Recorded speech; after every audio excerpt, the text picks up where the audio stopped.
읽은 이 말씀을 가지고 포기할 수 없는 희망, 이런 제목으로 같이 은혜를 나눠보기 원합니다. 우리가 살아가는 이 세상을 보면 이 찬성과 반대로 나뉘는 이 토론 주제들이 참 많이 있습니다. 그러한 주제들 중에 열띤 접전을 벌이는 주제들이 있고, 그런 주제들 가운데 이것도 꼭 빠지지 않을 것입니다. 바로 뭐냐면 하나님이 살아계신가, 살아계시지 않는가, 이 주제입니다. 제가 사역 초창기 때 이 구로에 있는 동광교회에서 교육전도사로 이 유년부를 맡고 있었는데요. 그 유년부서 안에 저한테 아주 큰 힘과 위로를 주는 한 아이가 있었습니다.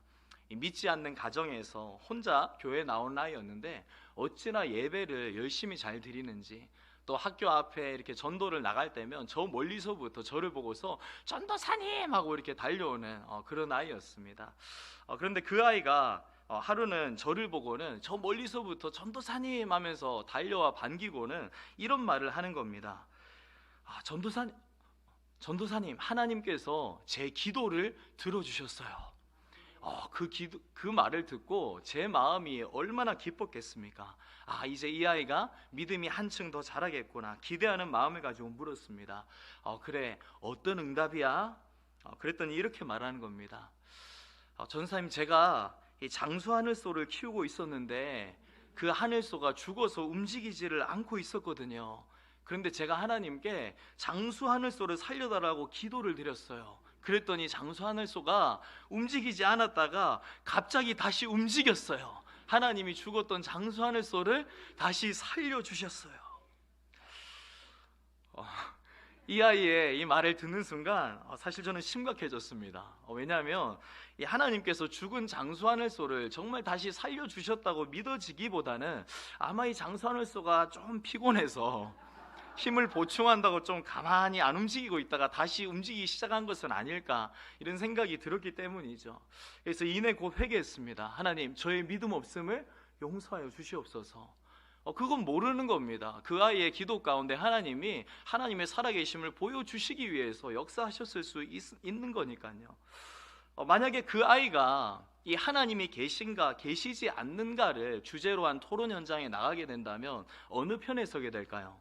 하나님이 계시다는 편에 서겠죠. 조금도 망설임 없이 계신다에 설 것입니다. 왜냐하면 기도 응답에 대한 체험 때문에 하나님이 살아계시다는 그 한 가지 분명한 확신 가운데 차 있기 때문입니다. 우리가 하나님의 은혜 가운데 신앙을 갖게 되고 이 신앙생활을 이어나가게 될 때 이 하나님의 살아계심에 대한 체험을 보다 구체적으로 우리가 해나가게 됩니다. 그리고 그 체험에 대한 성격은 대체적으로 이러하죠. 나의 힘, 나의 능으로는 도무지 어떻게 할 수 없었던 것이었는데 그 문제 앞에서 하나님께 기도했더니 하나님께서 응답해 주셨고 도와주셨다. 하나님의 도우심으로 해결됐다. 근데 이러한 체험과 간증으로 마치 이렇게 신바람 난 채로 간증하는 것도 잠시이고 이내 실망하고 낙담하게 되는 시간들도 있더라는 거죠. 그 이유인즉 그 원인을 모르겠는 어떤 환난과 어려움이 내 삶에 닥쳤다고 생각될 때 그렇습니다. 심지어 어떤 때는 이 하나님을 믿기 전보다도 내 삶이 정말 더 이렇게 악화됐다고 이렇게 생각이 될 때 우리 마음이 그렇게 됩니다. 그러할 적마다 인생이 이 하나님께 대해서 하나님을 향한 의심을 갖게 되기 쉬운데요. 첫 번째로 갖게 되는 의심은 하나님의 능력에 대한 의심입니다. 여태껏 하나님 내가 정말로 전능하다고 믿었는데 그 하나님 사실은 전능하신 것은 아닌 것은 아닐까 싶은 거죠. 그런가 하면 또 하나는 이 하나님의 사랑에 대한 의심인 것입니다. 하나님께서 날 혹시 버리신 건 아닐까?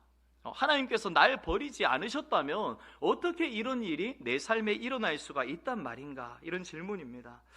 간절히 바라기는 이 시간 나누게 될 이 말씀을 통해서 이미 우리 인생 가운데 주어졌을 수 있는, 그리고 앞으로 살아나가면서 주어질 수도 있는 이런 하나님을 향한 의심의 문제들에 대해 답을 구하면서 함께 은혜 받는 시간이기를 간절히 원합니다. 먼저 본문을 대하기에 앞서서 이것이 어떤 상황 하에서 주어진 것인지 우리가 좀 살펴볼 필요가 있는데요. 이 말씀을 받게 돼 이스라엘의 이 상황, 그 당시 너무나도 처참했습니다. 왜냐하면 그들은 현재 이 바벨론의 침략 가운데 나라가 완전히 멸망해버린 상태였기 때문입니다. 게다가 그들 전부는요 포로로 끌려가 있었습니다. 따라서 지금 처한 그 비참한 현실에 대해 그들이 개탄하고 있었고, 앞으로 우리의 미래는 어떻게 될까, 우리 민족은 어떻게 되고 나의 내일은 어떻게 될까, 그 모든 것에 대한 큰 두려움에 사로잡힌 상태였습니다. 그리고 그들 중에는 그러한 절망의 상황에 대한 원인이 과거에 자신의 민족들이 하나님 앞에서 잘못 행한 것 때문이라는 그 사실을 인지하고 있는 자들도 있었습니다. 그런데 무엇이 이유가 되었든지 간에 그들의 상황 가운데서 다가올 미래를 예측하자면 너무나도 혼돈스럽고 두려울 수밖에 없었다는 거죠. 하나님이 정말로 전능하신 분이 맞으실까? 정말로 그 하나님 전능하시다면 어떻게 하나님의 선택된 민족인 우리들을 이 상태로 내버려 두실 수가 있을까? 하나님을 알지 못하는 이방 나라에게 어떻게 우리가 이렇게 처절하게 당하고 있을 수 있을까? 하나님께서 우리를 택하셨다고 했지만 아마 그것은 우리의 착각이었던 것은 아닐까? 아니면 정말 과거에는 우리가 선택받았었는지 모르겠지만 이제는 하나님께로부터 버림받은 건 아닐까? 그리고 이제 하나님께서는 그런 상황에 있는 그들에게 이사야를 통해서 말씀하시는 겁니다. 우리 1절을 다시 읽어보겠습니다. 시작. 야곱아, 너를 창조하신 여호와께서 이제 말씀하시느니라. 이스라엘아, 너를 조성하신 자가 이제 말씀하시느니라. 너는 두려워 말라. 내가 너를 구속하였고 내가 너를 지명하여 불렀나니 너는 내 것이라. 아멘. 먼저 읽으신 이 1절에 보면 두 대상이 언급되고 있는 것만 같지요. 바로 야곱과 이스라엘입니다. 그런데 사실 이 두 대상은요 서로 각기 다른 대상을 가리키고 있는 것이 아니라 같은 대상을 가리키고 있다는 것입니다. 그리고 그 대상인즉 우리 하나님께서 만민 중에 택하시고 자기 백성 삼으신 이스라엘인 것입니다. 그리고 그 하나님께서 이 이스라엘에게 말씀하신 거예요. 너네들 두려워하지 마라. 내가 너희들을 구속했다. 그러니까 두려워하지 말고 안심해라. 그 말씀을 하시는 겁니다. 아니, 그런데 한번 이 상황을 생각해 보십시오. 어떻게 지금 이 상황 가운데서 그들이 안심할 수가 있겠습니까? 그런데 그 가운데 또 어떤 말씀을 하시는가? 우리 2절도 읽어보겠습니다. 시작. 내가 물 가운데로 지날 때 내가 함께 할 것이라. 강을 건널 때 물이 너를 침몰치 못할 것이며 내가 불 가운데로 행할 때 타지도 아니할 것이요 불꽃이 너를 사르지도 못하리니. 아멘. 이 말씀도 이어서 좀 우리에게 너무 이상하게 생각되는 것이, 내가 너를 구속했어, 내가 너를 불렀고 내가 너와 함께 할 거야, 그렇게 말씀하셨다면 그러면 이제 이어지는 말씀이, 그렇기 때문에 너는 물을 지날 일도 없어. 그러니까 빠져 죽을 일도 없는 거지. 그러니까 너는 불을 통과해야 될 위험도 없어. 타 죽을 걱정 일랑 하지 마. 이런 식으로 말씀하셔야 흐름이 맞지 않겠느냐는 겁니다. 그런데 하나님께서 그렇게 말씀하시지 않으신다는 거죠. 덮쳐서 완전히 침몰시켜버릴 것만 같은 그런 무서운 물을 만나게 된다고 말씀하시고요, 모조리 다 살라버릴 것만 같은 그 맹렬한 불을 만나게 될 것도 말씀하신다는 겁니다. 이것의 바른 이해를 위해서 우리가 1절에 등장하고 있는 두 단어를 좀 잘 살펴볼 필요가 있는데요, 바로 1절 상반에 이 야곱과 이스라엘을 향한 하나님을 묘사함에 있어서 사용된 단어입니다. 앞에 1절 말씀 다시 한번 띄워주시면요, 색깔 다르게 좀 제가 표기를 했는데 바로 창조하신 그리고 조성하신 이 두 단어입니다. 너를 창조하신 여호와, 너를 조성하신 자, 이렇게 말씀하고 있다는 거죠. 이것을 우리 한글 성경으로만 우리가 이해를 해보자면 이 하나님께서 베푸셨던 과거 행적 정도에만 국한돼서 생각되기 쉽습니다. 과거에 그렇게 창조하셨던 하나님, 과거에 그렇게 조성하신 하나님이시라는 거죠. 그런데 이 두 단어를 이 히브리 성경 원문에서 우리가 잘 살펴보게 되면 이 단어가 시제상 과거이지만 그 형태상 능동태 분사형이라는 것입니다.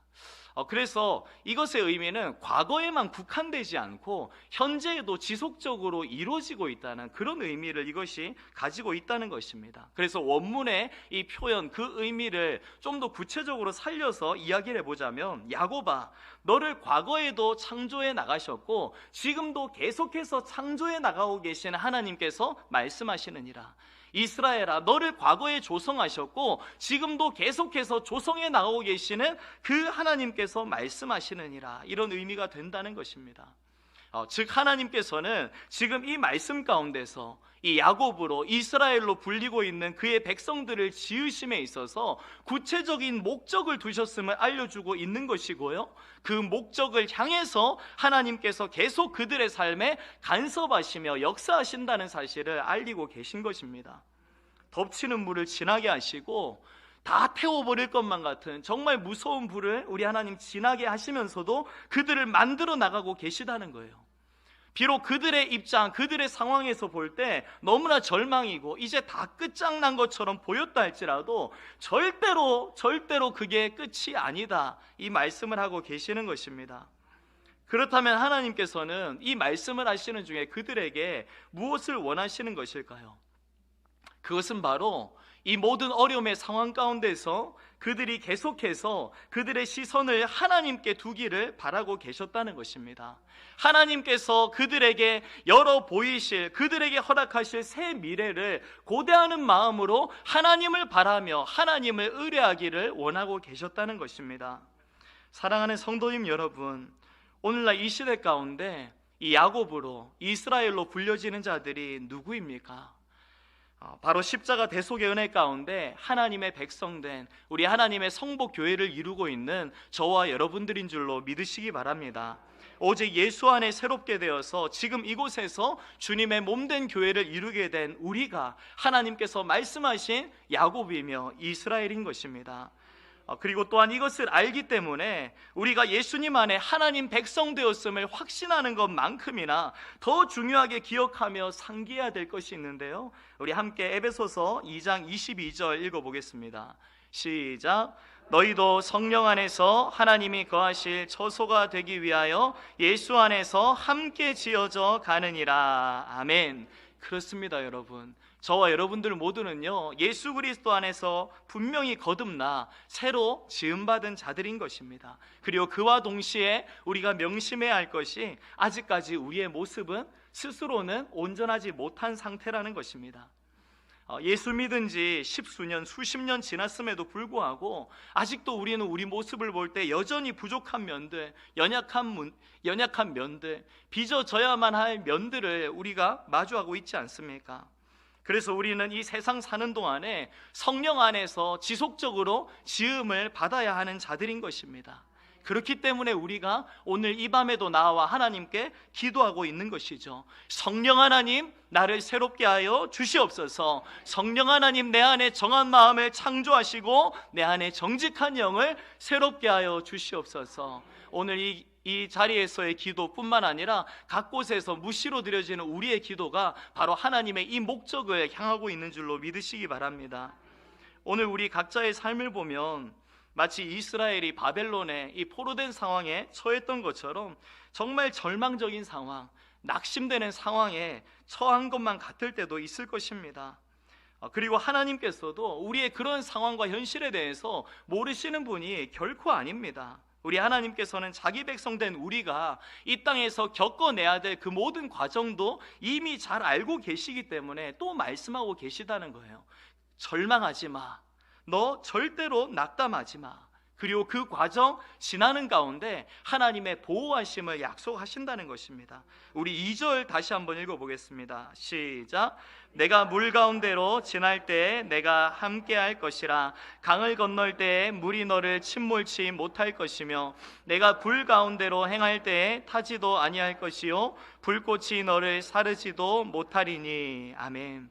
이 표현은 과거에 이스라엘이 이 출애굽 이후에 가나안으로 가던 때에 그들이 경험했던 하나님으로부터의 보호를 염두에 두고 있는 표현인데요, 출애굽 시에 노예 생활에서 벗어나자마자 곧장 그들에게 가나안이 주어지지 않았었습니다.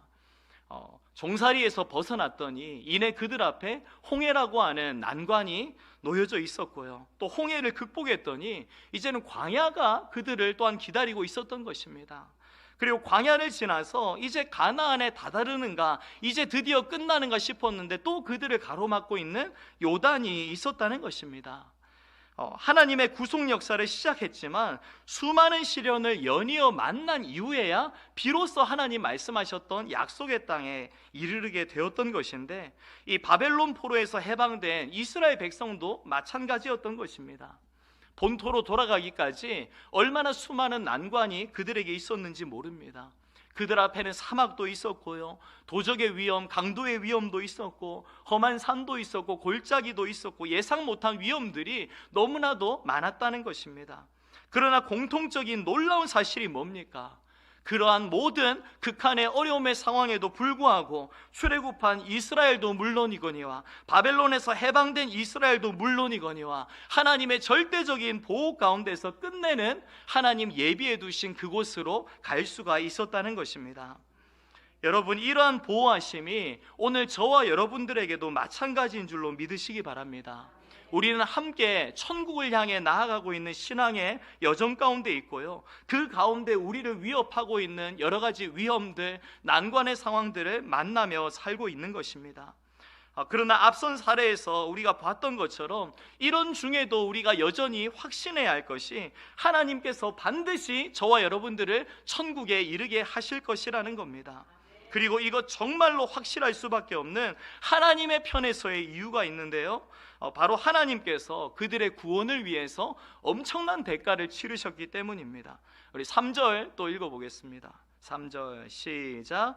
대저 나는 여호와 내 하나님이요 이스라엘의 거룩한 자요 내 구원자임이라. 내가 애굽을 너의 속량물로 구스와 스바를 너의 대신으로 주었노라. 아멘. 우리 하나님께서 이스라엘을 구원하시기 위해서 애굽을 주셨다고 하고요, 또 구스와 스바를 대신 주셨다고 말씀하고 계십니다. 즉 이스라엘을 얻기 위해서 이러한 이방을 값으로 지불하셨다는 그 말씀인데요, 이 구절의 표현에서 보자면 이 애굽 그리고 구스, 스바 이 세 지역이 각각 다른 곳을 가리키고 있는 것처럼 보이지요. 실제로 아주 예전에는 이 애굽이라고 하면 일반적으로 이 나일강 하류의 하애굽을 가리키는 표현이었습니다. 그리고 구스와 스바라고 하는 지역은 이 나일강 상류에 위치한 지역이었다는 것이죠. 그런데 눈여겨볼 사실은 이 이사야 시대에 있어서 이미 이때는 후대였고, 그때는 이미 구스와 스바라고 하는 것이 이 애굽의 예속된 땅이었다는 것입니다. 그렇기 때문에 따로 떼어서 부르실 필요도 없이 그냥 애굽 하나로 통칭하면 끝나는 문제였습니다. 그런데 하나님께서 애굽 하나로 묶어서 말씀하시지 않으시고 낱낱이 언급하셨다는 것인데, 이것은 다분히 하나님께로부터 의도적인 것이었고, 그 의도인즉 이스라엘을 구속하시려고 하나님께서 치르셨던 대가가 그만큼 엄청나게 크다는 사실을 강조하기 위함이었다는 것입니다. 잘 아시다시피 이스라엘은 매우 작은 나라이지요. 이 애굽만 하더라도 이스라엘에 비하면 얼마나 큰 나라인지 모릅니다. 그런데 그 작고 보잘것없어 보이는 이스라엘을 구속하시려고 하나님께서는 애굽은 물론 구스와 스바까지도 속량물로 내어주셨다는 것입니다. 객관적으로 볼 때 이러한 하나님의 선택은 너무나도 의아하다고 봐야 하는 것이죠. 왜냐하면 어떤 크기나 어떤 영향력으로 따져볼 때 너무나도 미치는 장사를 한 것만 같은 계산이 나오기 때문입니다. 그러나 오늘 우리가 더 주목할 수밖에 없는 사실이 있는데, 바로 저와 여러분들을 향해 하나님께서 구속하심의 은혜를 베푸셨는데, 그 구속하심의 은혜에 있어서는 우리로서 더 상상하기 어렵고 더 말도 안 되는 대가를 치르셨다는 것입니다. 우리와는 도무지 비교가 불가능한 엄청난 가치의 존재를 속량물로 지불하셨기 때문인데, 그분이 누구십니까? 바로 우리 주 예수 그리스도신 것입니다. 성자 하나님으로서 위격상 하나님의 아들이시지만 그분은 하나님의 본체시고요, 그래서 그분이 가지고 계시는 영광도 하나님과 동등하십니다. 그리고 또한 만물을 지으신 창조주세요. 그런데 하나님께서는 우리를 당신의 소유 삼으시고자 그러한 예수님을 속량물로 내어주셨다는 것입니다. 먼저 주신 법, 이 구약의 율법으로 그들이 구원에 이르지 못한다는 사실을 보시고 끝내 포기하신 것이 아니라 이 자기 아들을 보내셔서 율법을 다 이루게 하셨고요, 율법을 이루지 못한 인생들이 지불해야 될 사망이라고 하는 대가를 그로 대신 지불하게 하심으로 말미암아 율법을 절대로 이루지 못할 저와 여러분들을 속량하셨다는 것입니다.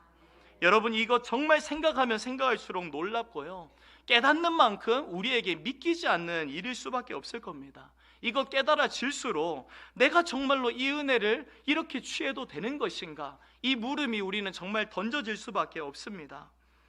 그렇지만 염치불구하고서라도 이 은혜를 붙잡아야 할 이유가 뭡니까? 그것은 바로 이러한 은혜 없이는 우리의 상태가 너무나도 처참하기 때문인 것입니다. 죄악으로 처참한 우리 영혼의 상태, 그 실상을 우리가 보아 알기 때문이고요, 그 죄의 대가로 인해서 우리에게 결국 주어질 수밖에 없는 지옥의 형벌이 얼마나 무서운 것인지 우리가 잘 알기 때문인 것입니다. 그렇기 때문에 우리는 이 여리고 맹인과 같이 다윗의 자손 예수여 나를 불쌍히 여기소서 절규하면서 주님을 붙잡을 수밖에 없는 것이고요, 이 수로보닉의 여인처럼 개들도 주인의 상에서 떨어진 부스러기 먹습니다. 내게 제발 부스러기 은혜라도 주시옵소서 간청할 수밖에 없다는 것입니다. 같은 100원짜리 물건이라 할지라도 이 100원을 주고 산 100원짜리와 100억을 주고 산 100원짜리에 대해서 우리는 절대로 똑같이 대하지 못할 겁니다. 왜냐하면 세상 사람들 볼 때 똑같이 100원짜리라 할지라도 100억을 주고 산 100원짜리는요 구매자에게 100억 원어치의 부담을 주기 때문인 것입니다. 여러분, 그렇습니다. 우리 하나님께서도 이렇게 큰 희생을 감수하시면서 구원을 이루심도 이와 마찬가지라는 것입니다. 그만큼 하나님의 편에 있어서 우리의 구원을 확고하게 하시기 위해서 이렇게 일을 진행하셨고요, 구원받은 우리 편에서는 그게 얼마나 값진 것이고 또한 소중한 것인지 알고 여기며 살 수 있도록 하시기 위함이었다는 것입니다. 따라서 우리는 우리에게 예수 그리스도의 값이 지불됐음을 안다면 우리는 그 값에 부합하는 삶, 정말로 가치 있고 고결한 삶을 살아내야만 할 줄로 믿습니다. 우리 하나님께서 오늘 이 시간에도 바로 그 삶으로 저와 여러분을 초청하고 계시는 겁니다. 우리 7절 읽어보겠습니다. 7절 시작. 물은 내 이름으로 일컫는 자 곧 내가 내 영광을 위하여 창조한 자를 오게 하라. 그들을 내가 지었고 만들었느니라. 아멘. 이스라엘 백성들을 포로 상태에서 해방시키심에 있어서 애굽과 구스와 스바를 속량물로 치르기까지 그 큰 대가를 치르시면서 하나님께서 일을 진행하셨던 이유가 바로 이것이었습니다. 하나님의 영광을 위해서 지음받은 열방이 하나님께 돌아오도록 하시기 위해서, 내 이름으로 일컫는 자, 내가 내 영광을 위하여 창조한 자. 1차적으로 그들은 이사야 당시에 이스라엘 백성들을 말한 것이죠. 그러나 궁극적으로 이것은 전 세대 속에서 하나님의 백성들이라 일컬어질 모든 자들이고요, 이들은 이 자리에 우리들이고 또한 우리가 하나님께로 인도해 내기 위해서 하나님 앞에 작정하고 품고 있는 그 예비된 한 영혼들인 줄로 믿으시기 바랍니다. 하나님은 오늘 우리에게 그들을 오게 하라 말씀하시는 겁니다. 그런데 오늘 우리가 그들 오게 하려고 할 때 우리 가운데 갖게 되는 부담이 있지요. 우리가 그 일 감당하려고 할 때 어쩔 수 없이 겪게 되는 거절감이 있을 수 있다는 것입니다. 완고한 반응들 앞에서 때로 우리 마음이 상처가 되기도 합니다. 그리고 해봤는데 잘 안 된 여러 가지의 경험을 통해서 이번에 뭐 또 한다고 되겠어? 안 되겠지, 이런 식으로 마음이 꺾이고 낙담될 수가 있다는 것입니다. 그런데 하나님 뭐라고 하셨습니까? 우리 5절과 6절 또 읽어보겠습니다. 시작. 두려워 말라. 내가 너와 함께하여 내 자손을 동방에서부터 오게 하며 서방에서부터 너를 모을 것이며 내가 북방에게 이르기를 놓으라. 남방에게 이르기를 구류하지 말라. 내 아들들을 원방에서 이끌며 내 딸들을 땅끝에서 오게 하라. 아멘. 이 말씀을 통해서 우리가 보게 되는 한 가지, 바로 이 모든 일 하나님께서 결국 해내시겠다는 겁니다. 내가 시작한 이 일 끝내 내가 되게 할 것이니까 너희는 내가 시키는 대로 믿고 행하라, 나를 믿고 하라, 그 말씀인 겁니다. 여러분, 이 말씀을 믿기 때문에 오늘 저와 여러분들이 이러한 일 가운데 다시금 작정하며 동참하고 있는 것입니다. 이것이 바로 예수 그리스도의 피값으로 저와 여러분들을 사신 우리 하나님으로부터의 목적인 것입니다. 이 사명 때문에 우리 호흡 연장된 것이고, 이 사명 때문에 오늘도 우리는 하나님 앞에 기도하고 있는 것입니다. 사랑하는 성도님 여러분, 한 해의 끝이 점점 가까워오고 있는 이때, 우리의 현실이 때로는 정말 암담하게 느껴지고 답답하게 생각될 때 우리 마음에 파고드는 낙심의 문제 있지 않으십니까? 그러나 여러분, 바로 그때 우리 인생의 걸음이 정말로 고난의 자리를 통과하는 것만 같다고 느껴질 바로 그때, 이 마주한 고난이 나를 벼랑 끝으로 밀어내버리고 있다고 느껴질 바로 그때 우리가 명심해야 할 것입니다. 이 상황에 놓이게 된 것은 우리 존재가 무가치하기 때문도 결코 아니고요, 오히려 내 인생 가운데 예수 그리스도의 값이 지불되었기 때문에 그만한 값어치의 삶으로 이끄시는 하나님의 특별한 관심이 내 인생 가운데 머물기 때문이라는 것입니다. 오늘도 하나님은 그 다양한 상황을 통해서 우리를 지어 나가시면서 하나님의 목적을 이루고 계시는 겁니다. 그러므로 우리는 힘든 시절을 지나고 있다고 느끼게 될 때에도 여전히 하나님만 바라봐야 되겠고요, 이 하나님을 향해서 엎드리는 중에 살리시는 역사, 회복케 하시는 역사를 만나야만 할 것입니다. 그렇게 우리는 우리를 더 나은 모습, 더 영광스러운 모습, 온전한 모습으로 빚어나가시는 그 하나님의 손을 체험하며 간증할 자들입니다.